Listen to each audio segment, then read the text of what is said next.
Investing is the secret to building wealth, and if you're looking to place $1,000 somewhere this year to make it much bigger, then you're in the right place. However, this entirely depends on whether this is the only $1,000 you're planning to invest, or if you'll have $1,000 now and will consistently have more in the future. To start, we'll talk about only having $1,000 to invest, and that's all. Meaning you'll put it somewhere and just let it do its thing. Through the next 10 years, actually returns averaged about 50% a year, and I think they were 37 points better than the Dow per year, something like that. But that I was working with a tiny amount of money. So, you've saved up $1,000 and are planning to invest it in the stock market or invest it in even more risky assets. Firstly, congrats on this, because you've already done more than most people. You saved that $1,000. Unfortunately, I have some bad news. Placing this money in the stock market is probably not the best idea if it's the only $1,000 you plan to invest for a while. Let's take an example. Imagine that the year you invest your money, the stock market has a major upswing and brings back a return of 25% in the year. This is 15% above the average, and most professional investors would jump for joy getting a return like this. Now, this would be amazing if you had something like $100,000 or more invested in the market. But what about your $1,000? Well, this would only bring back a return of $250, which really won't change your life at all. It's just not that much for the time it takes. Some of you may think that the best place to put your money would be in a savings or CD, since it gives guaranteed returns, right? Well, let's have a look and see how you would fare doing this. As of February 2023, the average return through a savings account is an extremely small 0.33%. That means putting your money in a savings account for 5 years would give you a net total of $1,106. Yikes! While you get a guaranteed return, you'll never build wealth this way. What about CDs or certificates of deposit? For those who don't know, these are basically like savings accounts, except that you can't touch the money for a certain amount of time unless you want to pay a hefty fee. Let's see how this would play out for you. The average CD rate for a 5-year term is 1.37%, which isn't that bad, but sadly it won't give you anything worthwhile. Your $1,000 would grow to a measly $1,068. That's enough to buy you a nice pair of jeans or some new shoes. But who wants to wait 5 years just to do something like that? Again, this won't get you wealthy. And even if you were to invest this money in the stock market for 5 years at an average return of 7%, then you'd still only end up with $1,400. This is by far the best option, but it just won't change your life.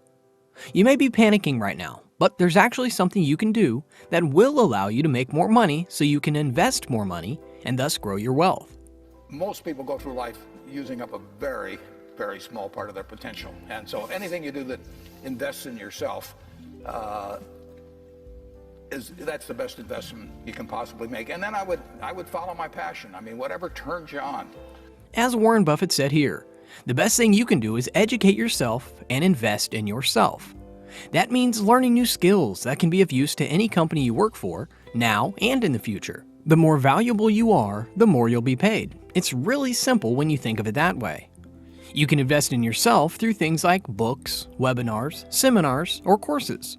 The more skills you have, the more you'll be kept by companies, and the less likely you'll be laid off, as is happening now all over the country. Some examples of things you can do are marketing and coding, which are both becoming highly valuable assets in just about any industry. Essentially, you want to look for skills that are highly sought after, but not many people have. A famous quote from Charlie Munger that supports this goes as follows: "Develop into a lifelong self-learner through voracious reading. Cultivate curiosity and strive to become a little wiser every day. The more you learn, the more you grow, and the more you grow, the more your money and happiness will grow." The other thing you can do with $1,000 is to work on creating another income source.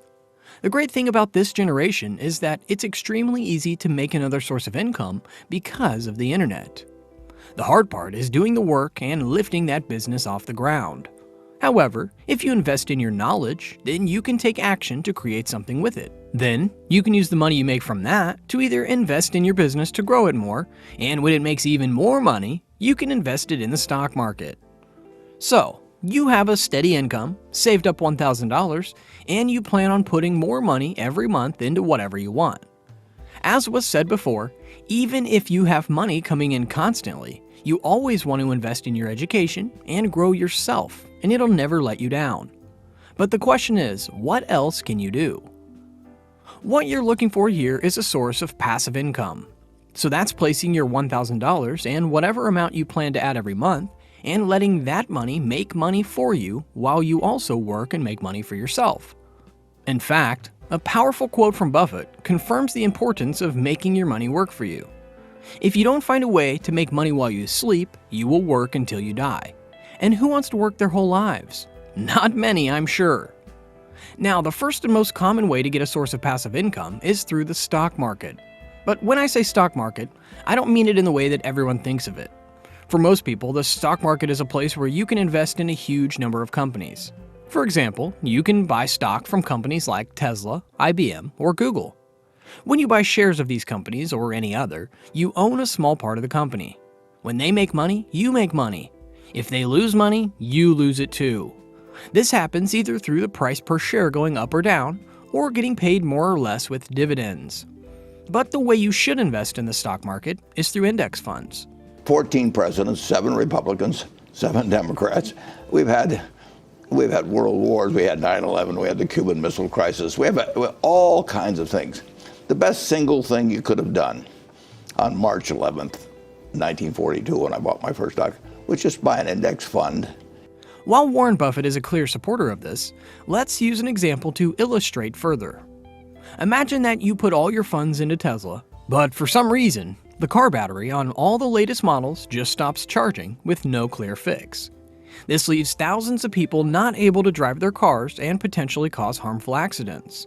To make matters worse, there's no way to fix them except by replacing the entire car.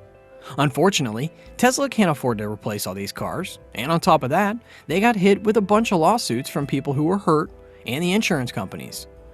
This causes them to go bankrupt.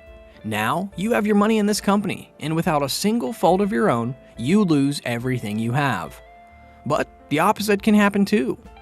Let's say Tesla manages to create a battery that charges twice as fast and can drive you double the distance on a single charge. This would boost their sales massively, and now the amount you invested doubles and shows no sign of slowing down anytime soon. That's the thing about investing in individual companies. You can get massive returns, but it's also way more risky because if you don't make a good choice, you can lose everything.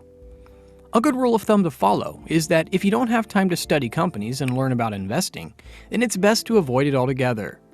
There's more to investing than picking the next hype company, but this is where index funds come in.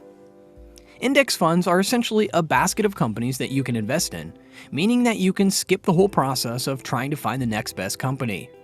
Some examples are like investing in the general market, a specific sector like tech, or even companies that give dividends. The best part is that these companies are very easy to buy. In fact, they're just as simple as stocks. The one thing I have to tell you though is that you're not guaranteed to make money when you invest, even with index funds. So always do your due diligence and don't blindly do what you're told. These are just going to be examples of things you can invest in. As a start, you can go with the general market funds, which are safe and reliable. It's a great beginner option. Two of the most popular choices are VOO and SPY. These will give you exposure to the top 500 companies in the US. What you can expect is that if the US economy rises, so will the fund, and if the economy goes down, then you can expect the fund to go down too. If you want to get involved with tech, you can go with VGT or QQQ. These will expose you to companies like Microsoft, AMD, or Google. Both of these funds have different companies, so make sure you do some research to see what you like more. Lastly, if you want dividend payouts, then consider VYM or SDY. When you invest in this fund, you'll get exposure to a bunch of companies that pay you to invest in them.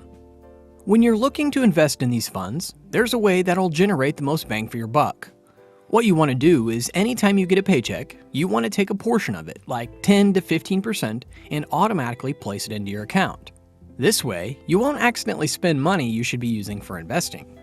As Buffett famously said, Do not save what is left after spending, but spend what is left after saving.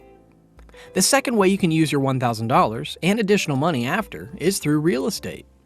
Of course, $1,000 isn't enough to buy a house that you can rent out to someone, but there are plenty of other options available now thanks to the internet.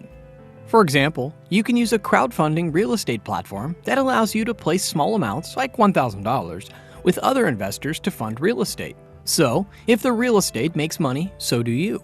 If the property value goes up, you get more out of it too. These platforms primarily pay through passive income that's gained through rent. However, it's important to know that this money isn't liquid since it's in physical real estate. It's not as easy to sell a home as it is to sell a stock. But if you're comfortable with investing in physical real estate, you don't have the capital to buy your own property, and aren't concerned with not having access to your money for some time, then this is the way to go. Lastly, you can get access to indirect real estate through REITs or real estate investment trusts. With REITs, you invest in a company that invests in real estate, but it operates the same way. You get paid dividends from the money that comes in through rent and other sales, but without being tied up in physical properties. REITs also tend to pay higher dividends as the companies are required to give 90% of the profits to shareholders. Some examples of REITs are VNQ and USRT. If you don't want to invest in any way, then there's one thing you can do with your money, and that's to pay down your debt ASAP. You can't make progress in your financial life going around borrowing money at 18 or 20%. You can make a lot of money by lending it out at 18 or 20% over time. If you can find anybody that's good that will borrow from you. But you don't want to be on the side of the equation that's always behind in life. Paying debt early is just like a return on investment. Let's say you have a 4% interest rate loan like a car, mortgage, or student loan. If you pay it off a year early, then you've effectively made a 4% return because that's one extra year you don't have to pay the bank. So if you're afraid to invest in the stock market right now, or don't want to hop into real estate, then this is your next best bet.